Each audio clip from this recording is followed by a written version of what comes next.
Hi friends, Sai Harsha developers and constructions వారి నూతన project అండి. సూరంపల్లి ఊర్లో ఇళ్ల మధ్యన మంచి రెసిడెన్షియల్ జోన్లో ఫాస్ట్గా అప్రిషియేషన్ వచ్చే వెంచర్ అండి ఇది.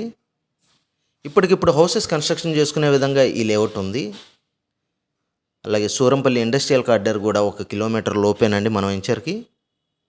Vijayawada to Gannavaram bus road అండి ఇది. విజయవాడ టు కండ్రిక సూరంపల్లి అడ్ రోడ్డు. సో సూరంపల్లి ఊర్లో నుంచి ముస్తాబాద్ మీదుగా గన్నవరం వెళ్తుందండి బస్ రోడ్ ఇది. అలాగే గన్నవరం పెద్దవట్పల్లి దగ్గర నుండి బీబీగూడెం మీదుగా ముస్తాబాద్, సూరంపల్లి, నున్న, Gollapudi, Amaravati seed access road మీదుగా కాజా వరకు వెళుతున్న వెస్ట్ బైపాస్కి 1/2 కిలోమీటర్ డిస్టెన్స్లోనే ఈ లేఅవుట్ ఉందండి. ఫాస్ట్గా అప్రిషియేషన్ వచ్చే వెంచర్. ఇప్పటికిప్పుడు హౌసెస్ కన్స్ట్రక్షన్ చేసుకోవచ్చు. 30 అడుగుల బ్లాక్ టాప్ రోడ్స్ అండి వెంచర్లో. అలాగే ఎలక్ట్రిసిటీ కూడా సిద్ధంగా ఉంది. సో మరింత సమాచారం కొరకు స్క్రీన్ మీద ఉన్న నంబర్కి కాల్ చేయండి. Thank you.